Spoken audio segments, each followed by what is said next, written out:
Panel जुड़ा हुआ है। आदिति जी, आपसे हम समझना चाहेंगे कि ऐसी स्थिति में जब बच्चा एक स्पेशल चाइल्ड की तरह भी लग रहा है, जैसा कि उसके परिजन बता रहे हैं, ये बहुत अहम हो जाता है कि कैसे उसको पोस्ट काउंसलिंग कैसे दी जाती है और इस वक्त भी वो मजबूती से वहां बना रहे, जिंदगी की ये जंग लड़ता रहे। ये बहुत चैलेंजिंग है टीम के लिए।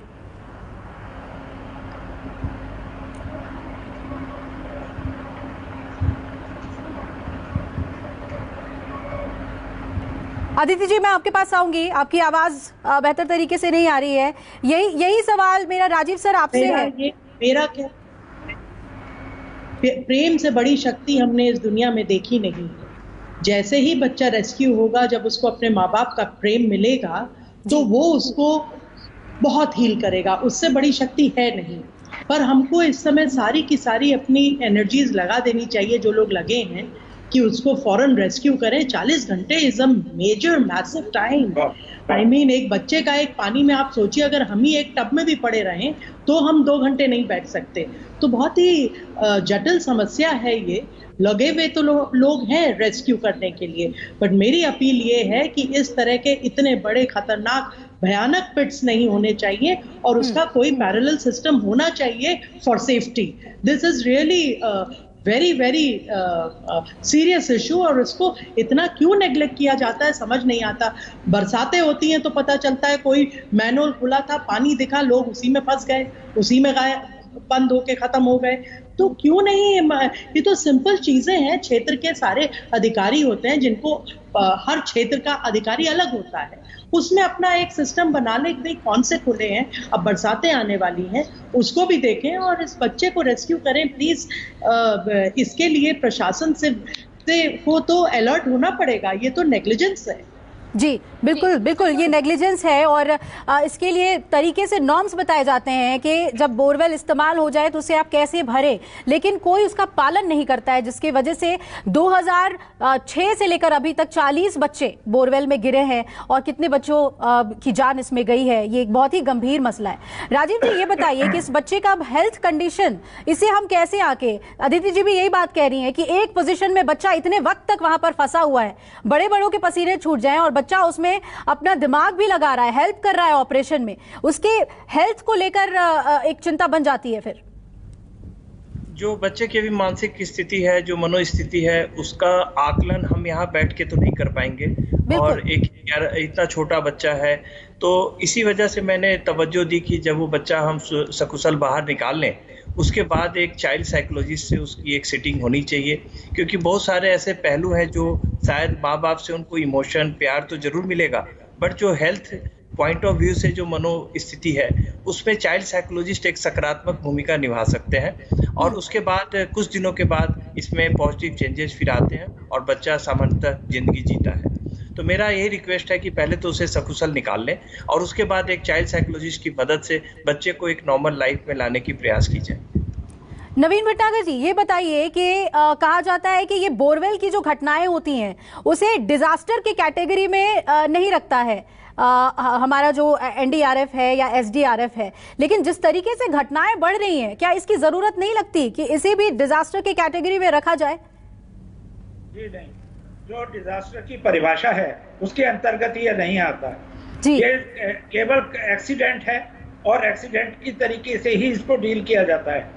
बाकी डिजास्टर में तो बहुत ज्यादा डैमेज होना चाहिए, जो हमारे जो हम लोग जिसमें रेस्क्यू ना कर पाए, जिसमें हमें बाहर की आवश्यकता पड़े, फंड की भी, इक्विपमेंट्स की भी, हर चीज की अटेंशन की हो, तब जाके, और वो भी गवर्नमेंट उसको डिक्लेयर करती है डिजास्टर, सेंट्रल गवर्नमेंट, तभी होता है। अदरवाइज ये घटनाएं सारी एक्सीडेंट्स है, सेफ्टी हैजार्ड्स है और इसी में माना जाता है, ये डिजास्टर नहीं है।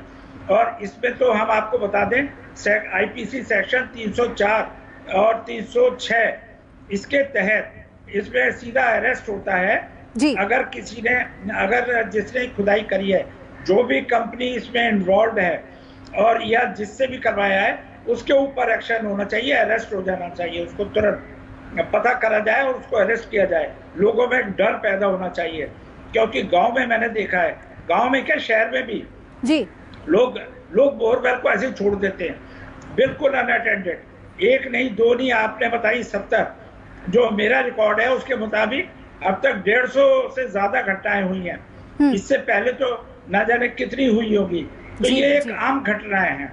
तो लेकिन इसको जो जिम्मेदारी है वो आपके जो पुलिस की है, पुलिस का जो SHO है, ग्राम प्रधान है, आपके DM हैं, SSP हैं, असली जिम्मेदारी इनकी है। क्यों नहीं ये लोग टाइमली इनके पास रिपोर्ट आती? कहीं भी खुदाई होती है तुरंत जो बीट ऑफिसर है, जो पुलिस वाला है, ग्राम प्रधान है, बिल्कुल उसे देखना चाहिए कि सही नॉर्म्स का पालन किया जा रहा है या नहीं किया जा रहा है। एक बार हम रायपुर का भी रुख कर लेते हैं। सुप्रिया पांडे मेरी सहयोगी वहां पर मौजूद है, फिर अपने विशेषज्ञों का हम रुख कर लेंगे। सुप्रिया, हर तरफ दुआ मांगी जा रही है कि राहुल की जान बच जाए, वो सही सलामत वापस आ जाए। रायपुर में क्या कवायदे हो रही हैं, वहां पर कैसे दुआओं का दौर जारी है? बिल्कुल अभिलाषा, हम रायपुर की बात करें तो हम रायपुर के सुरेश्वर मंदिर में मौजूद है, जहां पर आप देखिए कि तमाम जो पंडित हैं वो यहां पर हवन कर रहे हैं। यहां पर तमाम भक्त भी मौजूद थे। इससे पहले हमने इस मंदिर का जायजा भी लिया था, जहां पर आपने देखा कि तमाम भक्तगण भी मौजूद थे और वो राहुल की सलामती की दुआ कर रहे थे। और आप देखिए कि यहाँ पर जो तमाम पंडित है वो महामृत्युंजय मंत्र का जाप कर रहे हैं और उनका मानना है कि महामृत्युंजय जाप से हर संकट से मुक्ति मिलती है। हमारे साथ मंदिर के पंडित भी मौजूद है। आप लोग कब से ये मंत्र का जाप कर रहे हैं और क्या कहना चाहेंगे राहुल को लेकर? जी, सुरेश्वर महादेव पीठ के स्वामी राजेश्वरानंद जी के नेतृत्व में 24 घंटों से महामृत्युंजय जाप चल रहा है और हवन भी चल रहा है।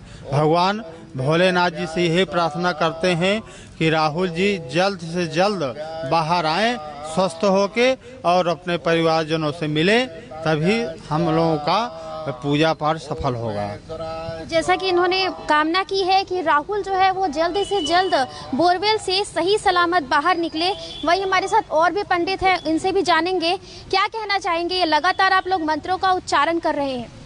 जी, ये तो छत्तीसगढ़ की माटी का प्रभाव है कि हमारे यहाँ माटी में हमारा माटी पुत्र राहुल साहू माटी के अंदर 80 फीट गहरी जगह पे है। उसकी कल्पना करके ही हम लोग एकदम से कांप उठे हैं। हम ऊपर भोलेनाथ से, सुरेश्वर महादेव पीठ से हाथ जोड़कर प्रार्थना करते हैं और महामृत्युंजय का जाप कर रहे हैं ताकि वह बच्चा सकुशल उस गर्भ से बाहर निकल आए। आज वह 18 घंटे से अधिक हो चुका है, 24 घंटे से अधिक हो चुका है, 40 घंटे हो चुके हैं। और मैं एक ज़रूर निवेदन करूंगा, छत्तीसगढ़ की जनता से ज़रूर निवेदन करूंगा, सुरेश्वर महादेव पीठ की तरफ से भी निवेदन करूंगा कि कम से कम ऐसी जगहों पर जहाँ जहाँ ओपन बोरवेल हैं उन सबको कैसे भी करके उसको पाटने का प्रयास किया जाए। यही हम भोलेनाथ से प्रार्थना करते हैं। तो हर तरफ दुआओं का दौर है। और सुप्रिया, हम आपके पास लौटेंगे ग्राउंड जीरो से। हम आपको इस वक्त राहुल को लेकर जो रेस्क्यू ऑपरेशन चलाया जा रहा है उसकी भी अपडेट दे रहे हैं। सत्या हमारे साथ जुड़े हुए हैं। सत्या, ये रेस्क्यू ऑपरेशन अभी कहां तक पहुंचा है? क्या कोई और अच्छी खबर हमारे पास?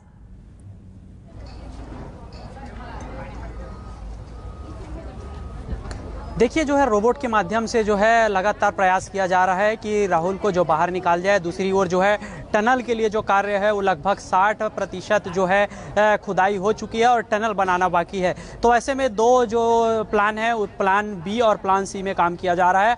और अभी तक के यही अपडेट मिल रहा है कि जो रोबोट है उसको जो है बोरवेल के माध्यम से नीचे उतारा जा रहा है और राहुल को जो है उसे पकड़ कर खींचने का प्रयास किया जाएगा। और राहुल का जो है छोटा भाई हमारे साथ मौजूद है, जो पूरे जो है रेस्क्यू कार्य के दौरान, जो 42-44 घंटे का रेस्क्यू कार्य है, उस दौरान अपने बड़े भाई को उम्मीद का किरण दिखा रहे थे, उसको लगातार आवाज देकर पुकार रहे थे। अपने भाई को लेकर क्या कहेंगे अभी और आपको क्या बताया गया उसके बारे में? उसे मतलब उसे चोट लगा है, बता रहे थे पूरा शरीर में। और अभी खाना भी दिए हैं, चॉकलेट। क्या क्या खा रहा था आपका भाई, आप दे रहे थे? तो वो केला ना ORS का, हाँ, और अभी चॉकलेट दिए हैं जी। और यही सब तो दे रहे थे अभी। अच्छा, आप लोग जो बात करते हैं, जब आप राहुल को पुकारते हैं तो आप CCTV में देखते हैं, वहाँ पे डिस्प्ले लगा है, तो राहुल कैसा प्रतिक्रिया देता है? वहाँ पे हाथ पैर हिलाता है, सिर से कैसे करता है? वो मूवमेंट करता है, वो ऊपर देखने को कहते हैं तो ऊपर देखता है, इसके बाद फिर जैसे करता है। वो हाथ भी ऊपर, मतलब पूरा ऊपर नहीं करते, इतना थोड़ा करता है। उसे मतलब बैठा है ना अब शायद तक फंस गए हैं। अच्छा, कितना देर पहले अपने भाई को ऐसा करते देखे हैं आपने? कितना देर? अभी 1-2 घंटा हो गया शायद तक। 1-2 घंटा पहले। हाँ जी। तो देखिए, ये राहुल का छोटा भाई है जो लगातार अपने भाई को जो है उम्मीद के किरण दिखा रहे हैं और उसको लगातार जो है जगाने की कोशिश कर रहे थे। और उसका कहना है कि 1-2 घंटा पहले वो राहुल से बातचीत की, जिसके माध्यम से वो हाथ पैर हिलाकर सिर के माध्यम से जो है संकेत दिया है। बिल्कुल सत्य, और वो तस्वीरें हमारे पास आ गई हैं। ये तस्वीरें बहुत अहम हो जाती हैं इस रेस्क्यू ऑपरेशन से जुड़ी हुई और राहुल से जुड़ी हुई।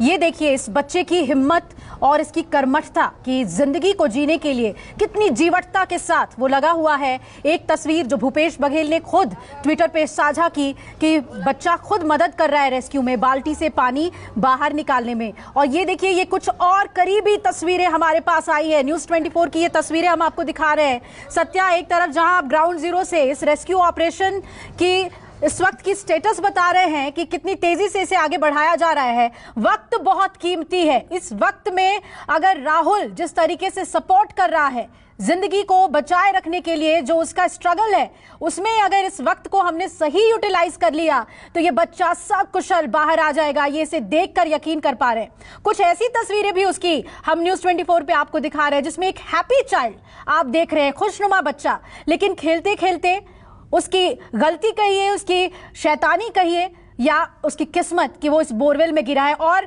राहुल अकेला ऐसा बच्चा नहीं है जिसकी वजह से वो बोरवेल में गिरा है। ऐसे देश के कई बच्चे हैं जो इस हादसे का शिकार हो जाते हैं और उनमें से कई बच्चों को नई जिंदगी मिली है।